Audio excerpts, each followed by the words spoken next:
कि हम बिना हिचकिचाहट के अपना हाथ गुरु के हाथ में सौंप दें और निश्चिंत हो जाए।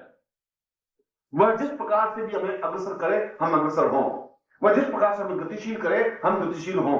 हमारा किसी प्रकार से बुद्धि और चिंतन नहीं होना चाहिए, हम किसी प्रकार से तर्क और वितर्क नहीं करें, हम कुतर्क और कुचक्र में उलझे नहीं।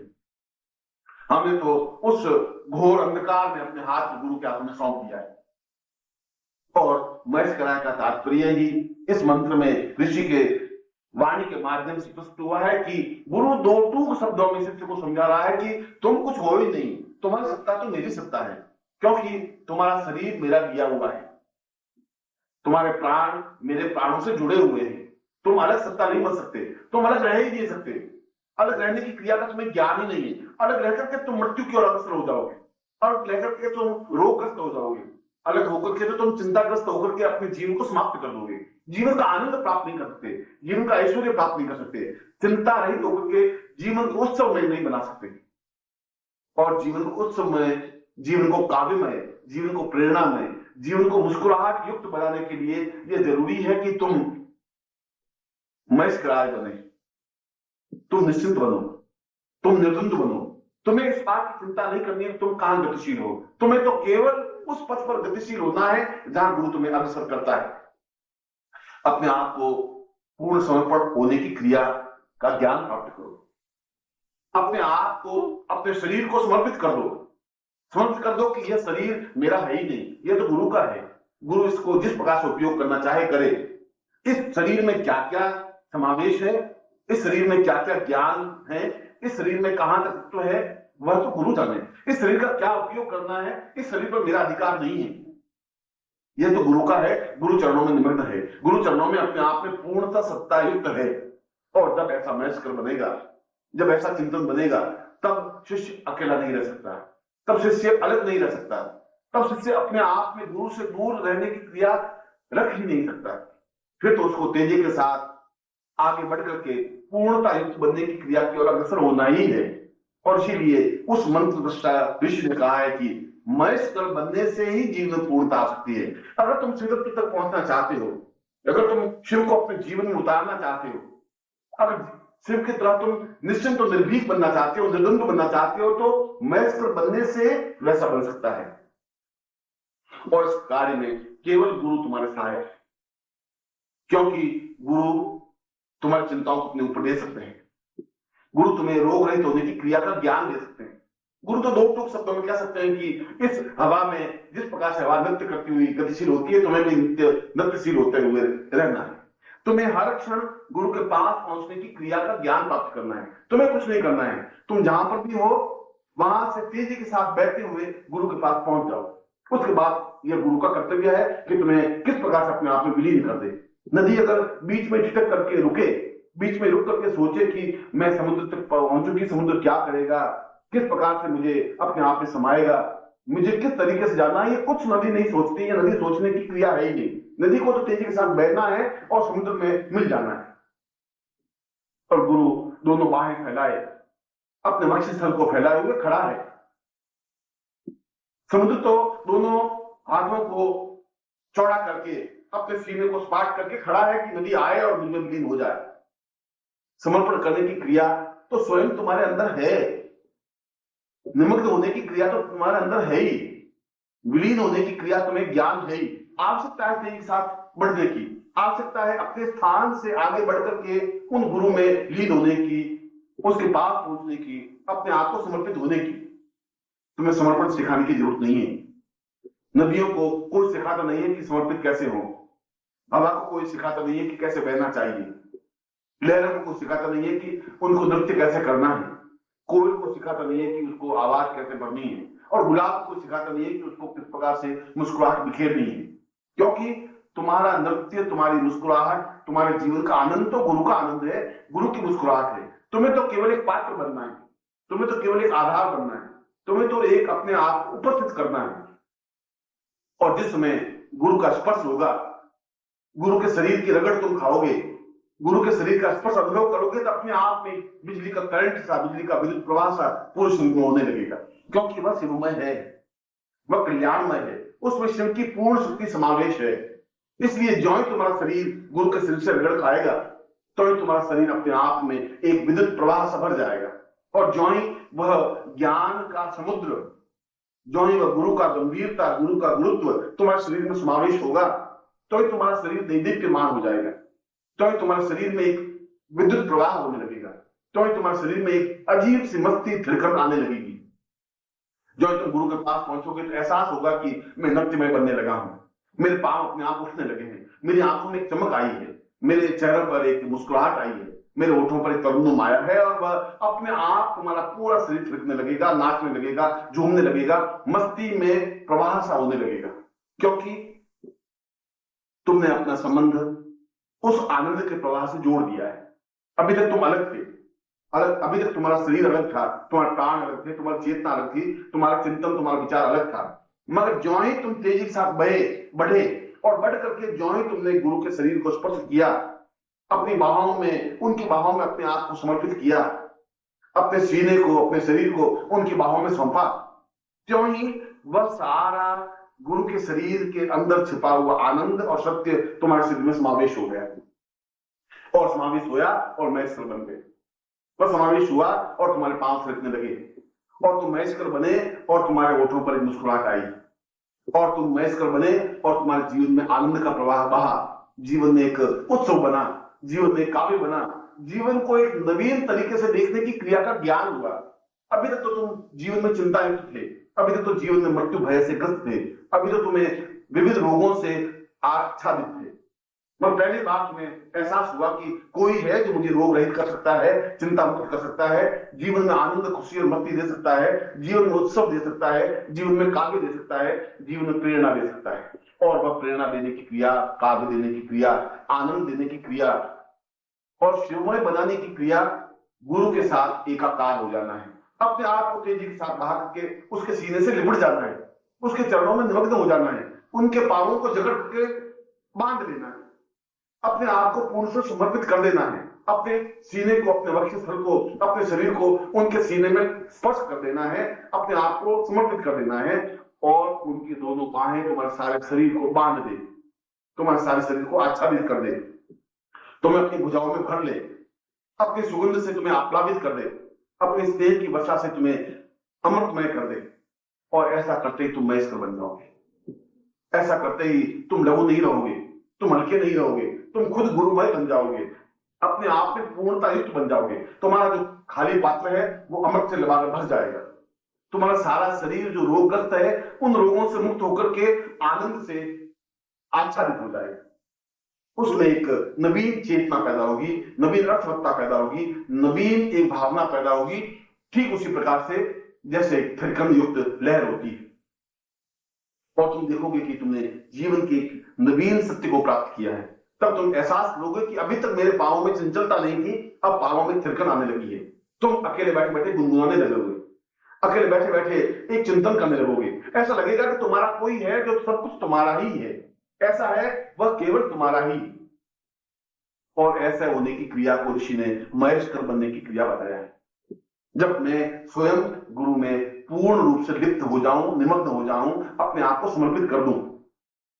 और इसीलिए तो कहा गया है कि महेश्वर का तात्पर्य पूर्ण रूप से अपने शरीर को गुरु की बाहों में समर्पित कर देना है। महेश्वर का तात्पर्य अपने मन को पूर्ण रूप से गुरु के साथ जोड़ देना है। महेश्वर का तात्पर्य अपनी आंखों में गुरु के बिंब को पूर्ण रूप से समाहित कर देना है, और उन आंखों में फिर कोई दूसरा बिंब नहीं रहे, उन आंखों में फिर कोई दूसरा चित्र नहीं बने, फिर उन आंखों में दूसरी कोई भावना नहीं बने, उन आंखों में फिर कोई दूसरी इबादत नहीं लिखी जाए, दूसरा कोई काव्य नहीं लिखा जाए, फिर कोई दूसरा नाम नहीं लिखा जाए। तुम्हारे होठों पर गुरु के नाम का अंकन हो, तुम्हारी आंखों में गुरु की पंक्ति अंकित हो, तुम्हारे चेहरे पर गुरु की मुस्कुराहट अंकित हो, तुम्हारे सारे शरीर को गुरु के स्पर्श का आनंद अनुभव हो, और तुम पूर्ण रूप से निमग्न होते हुए, पूर्ण रूप से समर्पित होते हुए अपने आप को पूर्ण रूप से महेश्वर कर सको। और यह महेश्वर होने की क्रिया उस तीसरे तल पर जाने की तैयारी है, और वह तीसरा तल है पूर्ण रूप से शिवमय होने की क्रिया, पूर्ण रूप से आनंद युक्त बनने की क्रिया, पूर्ण रूप से मृत्यु पर विजय प्राप्त करने की क्रिया, पूर्ण रूप से रोग रहित होने की क्रिया, पूर्ण रूप से मृत्युंजयी बनने की क्रिया, और वह क्रिया गुरु के माध्यम से ही संभव है। यच नमः शिवाय। अगर तुम शिवाय बनना है, शिवाय का मतलब है शक्तिवान बनना है, शिवा बनना है, तो फिर तुम्हारे लिए आवश्यक है कि तुम निश्चिंत और निर्भीक होकर के अपना हाथ गुरु के हाथ में सौंप दो। तुम बिना हिचकिचाहट के तेजी के साथ बढ़ करके गुरु को अपनी बाहों में लपेट लो। तुम अपने आंखों में, अपनी भावनाओं में, अपने चिंतन में, अपने विचारों में, अपने पूरे शरीर के अंग प्रत्यंग रोम रोम पर गुरु शब्द को अंकित कर दो। और ऐसा करते ही वह आनंद का, वह शक्ति का पूर्ण स्रोत तुम्हें समावेश हो जाएगा। तुम स्वयं शिवाय, तुम स्वयं शक्तिमान बन सकोगे। और जब शक्ति प्राप्त हो पाएगी तो फिर किसी प्रकार का भय नहीं रहेगा, फिर किसी प्रकार की न्यूनता नहीं रहेगी, फिर जीवन में किसी प्रकार की बाधा नहीं रहेगी, अड़चन नहीं रहेगी, कठिनाई नहीं रहेगी, क्योंकि फिर तुम हो ही नहीं, तुम्हारा अस्तित्व ही नहीं है। तुम जब अपने आप को पूर्ण रूप से उस गुरु में लीन कर चुके हो, महेश बन चुके हो, तुम्हारा खुद का कोई अस्तित्व है नहीं। तुम्हें जो कुछ धड़कन है गुरु की दी हुई है, तुम्हारे चेहरे पर जो मुस्कुराहट है वो गुरु के द्वारा प्रदान की हुई, तुम्हारे शरीर में जो आनंद और ऊर्जा का प्रवाह है वह गुरु का दिया हुआ है। और ऐसा बनने पर हम उस तीर्थ यात्रा पर, उस तीर्थ तल पर पहुंचने की क्रिया कर सकते हैं जो तीर्थ तत्व पूर्ण शिवमय है, जो सत्यमय है, जो कल्याणमय है, जो शिवमय है। और जब हम पूर्ण रूप से गुरुमय बन जाते हैं, जब हम पूर्ण रूप से गुरु में एकाकार हो जाते हैं, जब हम पूर्ण रूप से गुरु के चरणों में अपने आप को निमग्न कर देते हैं, तब एक नवीन चेतना, एक नवीन चिंतन, एक नवीन विचार स्पष्ट होने लगता है। तब एहसास होता है कि जीवन का कोई सत्य है, जीवन का कोई सौंदर्य है। तब हम उस गुलाब के पुष्प को पूर्णता के साथ मुस्कुराते हुए देख सकेंगे। तब हम उस नदी की लहरों में गीत का संगीत सुन सकेंगे। तब हम बहते हुए पवन में उस काव्य की वाणी को सुन सकेंगे। तब हम अकेले बैठे हुए उन हवा की ससराहट में मंत्रों को सुन सकेंगे, काव्य को सुन सकेंगे, जीवन के आनंद की दर्शनों को सुन सकेंगे। और तब हम अपने जीवन के और अपने शरीर के उस आनंद की ऊर्जा का आनंद ले सकेंगे जो हमारे जीवन का ध्येय है, जो हमारे जीवन का लक्ष्य है, जो हमारे जीवन की प्रेरणा है। तब तुम समझ सकोगे तुम्हारे धड़कन में कोई शब्द उच्चारित हो रहा है, तब तुम्हें स्पष्ट हो सकेगा, एहसास हो सकेगा कि तुम्हारे रोम रोम से कोई आवाज उच्चारित हो रही है। तब तुम्हें महसूस हो सकेगा कि जीवन का कुछ सत्य है, जीवन का कुछ आनंद है, जीवन का कुछ प्रवाह है। और उस जीवन के प्रवाह को समझने के लिए तुम्हारे केवल दो नेत्र खोलने से कुछ नहीं होगा, केवल होठों से गुरु शब्द उच्चारण करने से भी कुछ नहीं होगा। तुम्हारे शरीर के प्रत्येक रोम रोम को जागृत करना पड़ेगा। तुम्हारे शरीर के सोए हुए उन अणुओं और परमाणुओं को चेतना युक्त बनाना होगा। और वह चेतना युक्त बन सकेंगे गुरु के स्पर्श से, वे चेतना युक्त बन सकेंगे तुम्हारे समर्पण से, वे चेतना युक्त बन सकेंगे अपने शरीर को पूर्ण रूप से गुरु के शरीर में समाहित करने से, अपने चित्त को प्रभु के और गुरु के चित्त में समाहित करने से, समागत करने से। और जिस क्षण तुम संभवाय बनकर के महेशकाय बन सकोगे, तब तुम शिवाय बन सकोगे। और शिवाय बनने की क्रिया पूर्ण शक्तिवान बनने की क्रिया है। यचनान, और मैं पूर्ण रूप से नम्रता युक्त बनकर के अपने अपने प्रत्येक क्षण में उनके ध्यान के वो चिंतन युक्त बना सकता हूं और बनाता हूं, क्योंकि ऐसा होने पर उस आनंद के प्रवाह में अपने आप को निमग्न किया और ज्ञान प्राप्त कर सकोगे। और ऐसा होने पर जब तुम अपने आप से समागत कर सकोगे और मृत्यु उच्चार में पीछे हटके खड़ी होगी। जब तुम गुरु के साथ एकाकार हो सकोगे, तब अपने आप काल बहुत दूर खड़ा हुआ, हाथ मलता हुआ खड़ा हो जाएगा।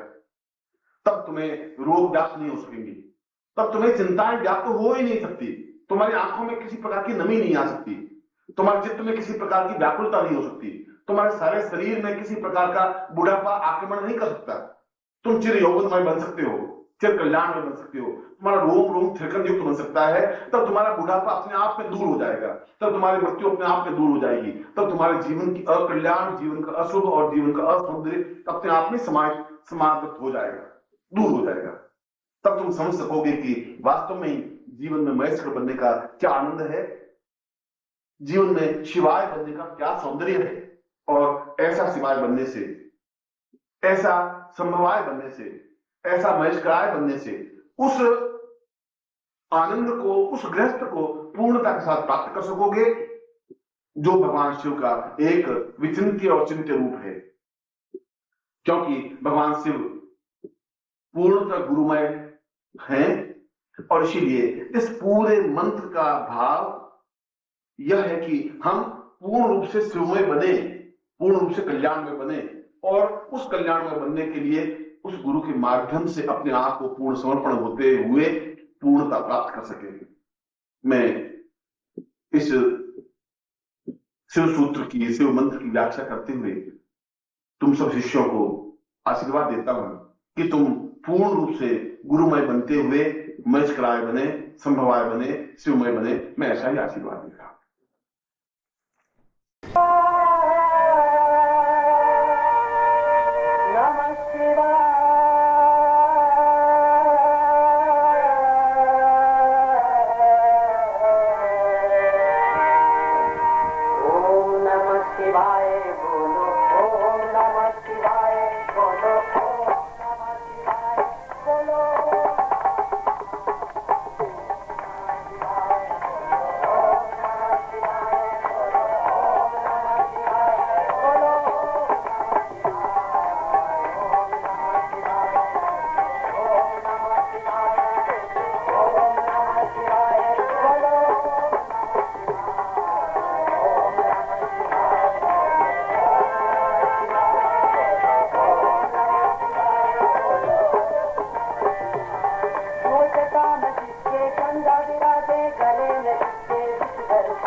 एक एक शब्द जो उच्चरित हुआ हो साक्षात श्री सद्गुरुदेव के श्री मुख से मंत्र सदृश ही होता है, क्योंकि समर्थ होता है वह शिष्य को मन की अनेक गुत्थियों से त्राण दिलाने में।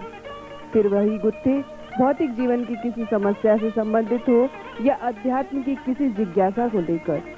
और यही स्पष्ट कर रही हैं ये कैसेट जीवन के दोनों पक्षों को साथ लेकर चलते हुए। इन ऑडियो कैसेट्स को सुनकर निश्चय ही आप अपने जीवन में पूर्णता प्राप्त कर सकेंगे, समस्याओं का समाधान भी प्राप्त कर सकेंगे। प्रथम कैसेट है मैं खो गया तुम भी खो जाओ। चहुदिस गुरु सुगंध व्यापीरे। यह कैसेट है 2 भागों में। गुरु हमारो गोत्र है, गुरुर बिना गतिर नास्ति, गुरु गति पार लगावे, गुरु हमारी जाति है, गुरुवाणी समर्पण, अब तो जाग, गुरु हमारी आत्मा, सांस सांस में गुरु बसे, गुरु बिन ज्ञान कहाँ से पाऊं। इसके अलावा विभिन्न प्रयोग जो समय समय पर पूज्य गुरुदेव संपन्न कराते हैं, उनके भी ऑडियो कैसेट्स उपलब्ध हैं। इन्हें सुनकर इन कैसेट्स के अतिरिक्त साधना एवं प्रयोगों से संबंधित ऑडियो कैसेट्स भी उपलब्ध हैं। इन ऑडियो कैसेट्स के माध्यम से आप साधनाओं को संपन्न कर सकते हैं, जो पूज्य गुरुदेव ने अत्यंत कृपा करके हमें प्रदान किया है। कैसेट नंबर 1, भुवनेश्वरी त्रिपुर सुंदरी प्रयोग। कैसेट नंबर 2, महाकाल प्रयोग। कैसेट नंबर 3, स्वर्ण खप्पर प्रयोग तथा रक्त बिंदु गुरु स्थापन प्रयोग। कैसेट नंबर 4, साधना सिद्धि साफल्य प्रयोग। कैसेट नंबर 5, वेदोक्त लक्ष्मी प्रयोग तथा मुख्य लक्ष्मी पूजन। इनके अतिरिक्त ये कैसेट जिन्हें आप सर्वथा पहली बार सुनेंगे, गोरखवाड़ी, निखिलेश्वरम, गुरु बिन ज्ञान कहाँ से पाऊं, नारायणोपनिषद। पूज्य गुरुदेव डॉक्टर नारायण दत्त श्रीमाली जी की पावन वाणी से निश्चित यह ज्ञान निर्झर जो ऑडियो कैसेट द्वारा एस सीरीज प्रस्तुत कर रहे हैं, आप इनमें से किसी भी कैसेट का न्यौछावर मात्र 30 रुपए दे करके स्वयं खरीद सकते हैं अथवा जोधपुर या दिल्ली कार्यालय से प्राप्त कर सकते हैं। आप चाहें तो अपना आदेश पत्र अथवा फैक्स के माध्यम से या टेलीफोन के द्वारा भी जोधपुर कार्यालय में दे सकते हैं। मंत्र तंत्र यंत्र विज्ञान, डॉक्टर श्रीमाली मार्ग, high court colony, Jodhpur, Rajasthan. Phone 0291 32209, telefax 0291 32010। यह है जोधपुर कार्यालय का पता। दिल्ली कार्यालय से संपर्क करने के लिए आप सिद्धाश्रम 306, कोहाट इनक्लेव, पीतमपुरा, नई दिल्ली। फोन नंबर 011-718-2248 या टेलीफैक्स 011-719-6700 पर संपर्क कर ऑडियो कैसेट प्राप्त कर सकते हैं।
गृहस्थ को पूर्णता के साथ प्राप्त कर सकोगे, जो भगवान शिव का एक विचिंत्य और चिंत्य रूप है।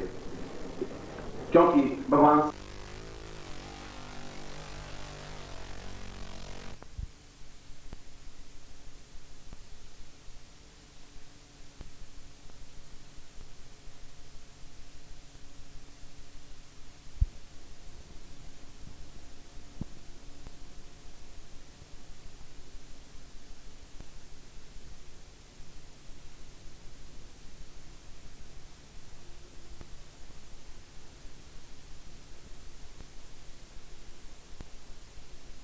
सद्गुरुदेव डॉक्टर नारायण दत्त श्रीमाली जी के दुर्लभ वीडियोस, पुस्तक, पत्रिका एवं साधना की निशुल्क दीक्षा प्राप्त करने के लिए नीचे लिखे हुए नंबर पर वीरल पटेल जी को व्हाट्सएप पे अपना नाम और अपने शहर का नाम लिखकर भेजें।